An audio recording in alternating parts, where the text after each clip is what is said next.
Hello everybody, welcome to the bad side of the internet. My name is Friday and today I want to talk about ships. Because I, as most people will know by now, like my gay stuff, I like my queer ships. It's the thing that I do best. It's sad that that's what I do best in the world, but it is. I ship queer characters. It's just what I do. But it doesn't mean that I condone hate at all toward anyone who ships straight stuff, straight characters.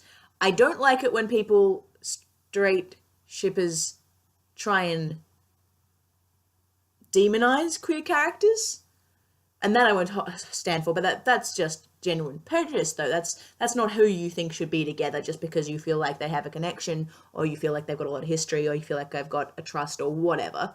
That's demonization. That's different. That's a completely different ballpark, and those people are shitty, and we know that. But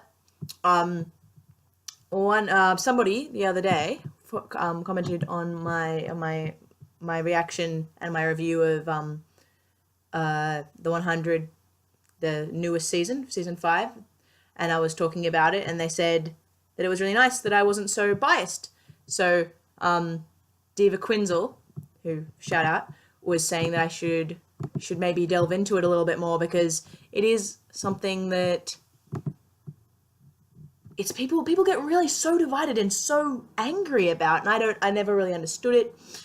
Even during, especially because with Clexa, really big ship, real big deal, and then how it ended, there was a lot of emotions, a lot of angst, a lot riding on that. And I can get people, especially Clexa fans, really not liking Bellarke fans. And I do get it, because I got a lot of hate on my Tumblr, because I was seeing, this was the start of Clexa. This wasn't anything.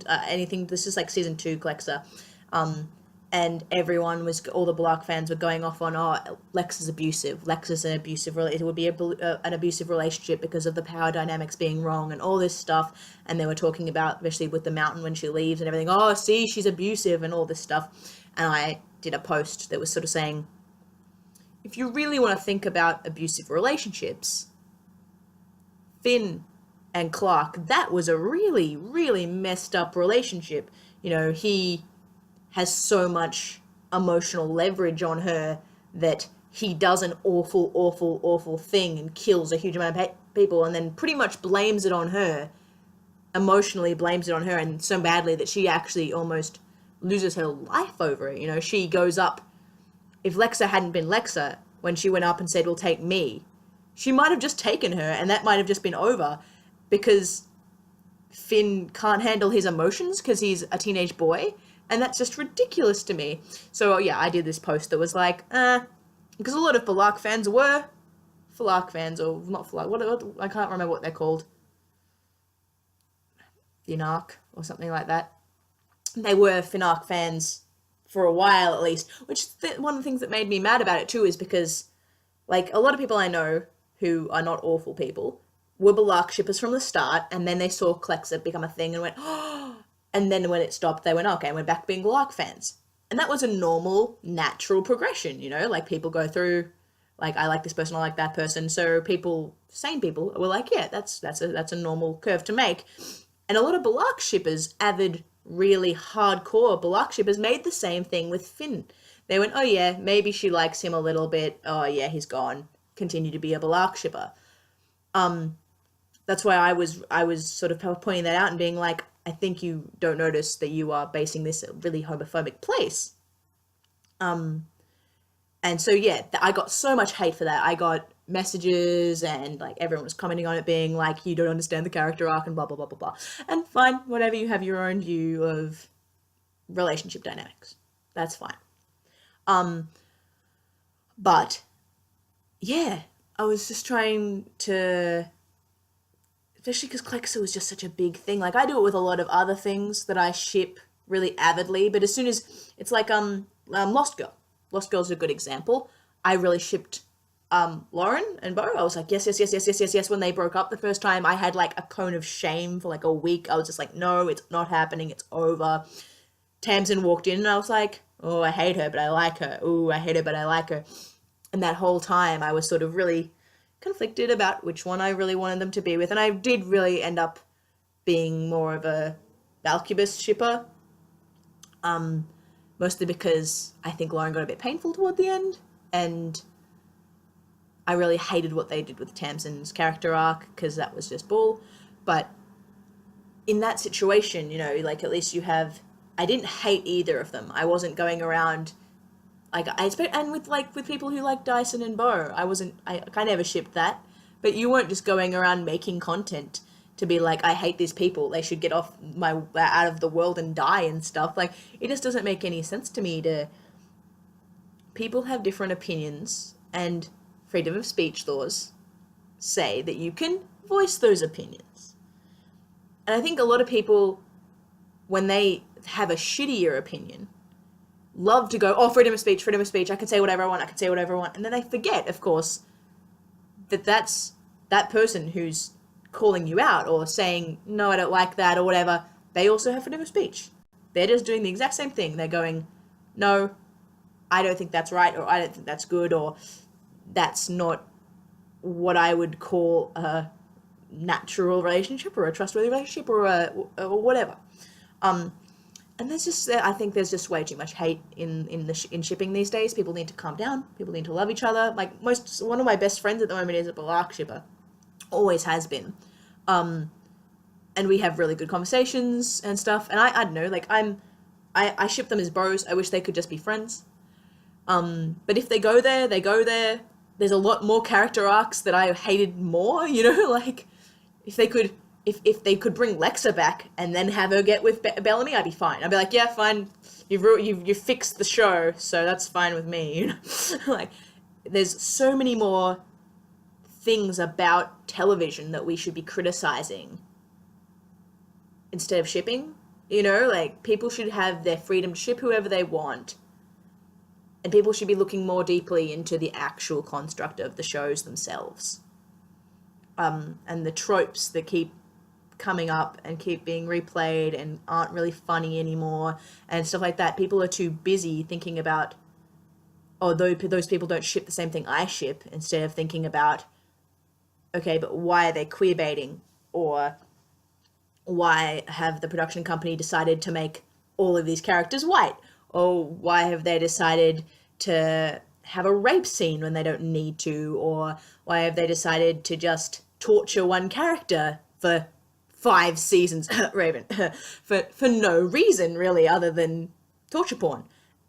And stuff like that. Those things are real hard-hitting issues, especially for our generation, that need to be talked about. And we can actually agree on those things. I know so many hardcore Clexa fans and hardcore Bellarke fans that just absolutely hated season 4.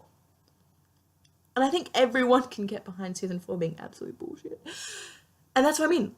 Those conversations would be so much more diplomatic and so much more character building for us, instead of just being like, oh, why did you hate season 4? Or because they killed Clexa. Or why did you hate season 4? Or because they hurt Bellamy and made his character arc really damaging. It's like, well, yeah, both of those things are completely relevant to the conversation, but there's so much more going on.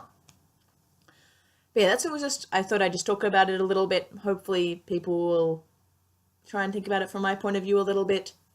Because I don't know if it's just a bisexuality thing, you know. I'm bi, and therefore a girl finding a guy attractive and finding a girl attractive is just sort of natural to me. I'm like, yeah, of course she could like both, or she could like one, or it's completely natural to me to see, like, oh yeah, the progression of that would be sort of natural and normal if she went from one to the other and whichever.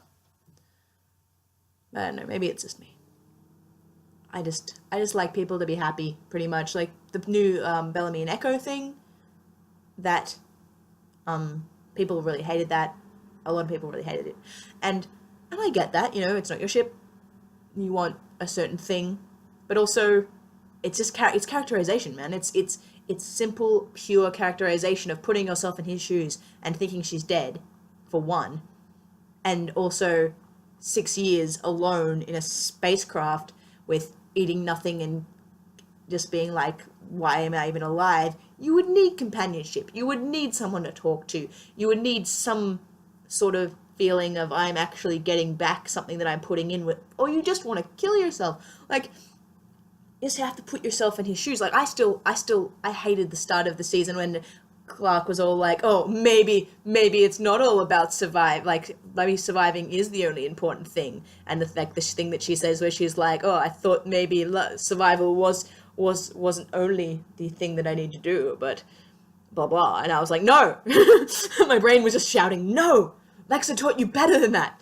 And then I'm like, no, take a step back. Like, she's been alone for such a long time and she needs to eat, and yeah, survival is the only thing that she is thinking about at the time. She's not thinking about fun or love or family. But then, of course, she says that and she meets Maddie, like, a little bit later, and it's like, well, huck, now you have a reason to survive.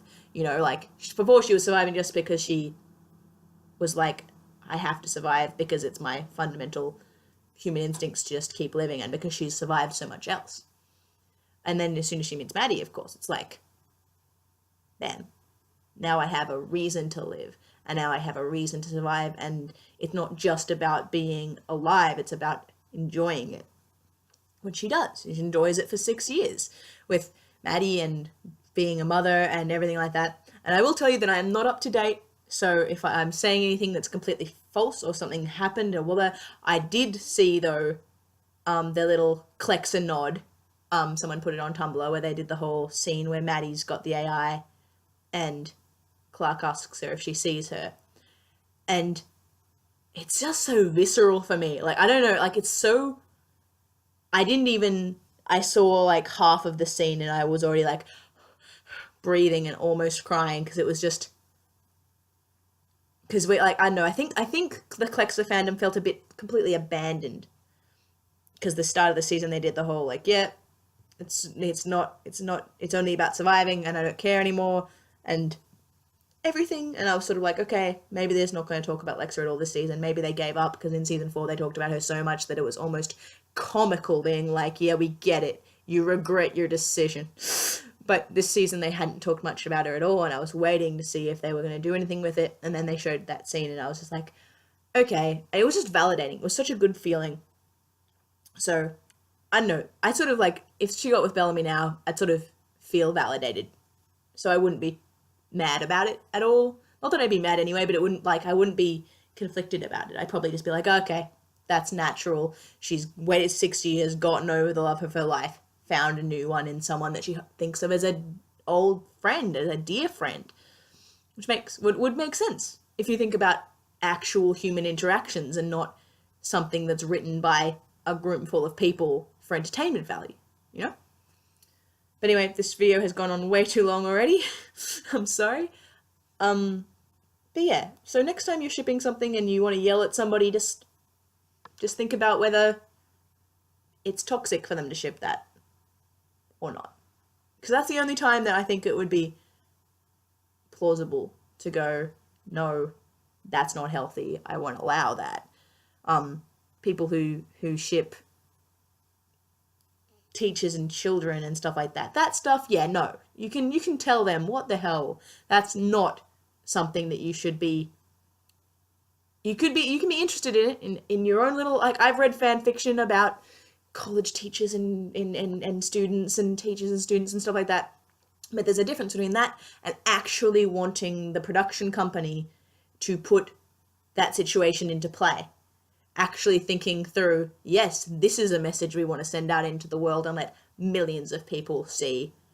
You know, that's not something we want to push, you know, as a civilization. Anyway. So yeah, just think about it, keep your mind open, and stay cool.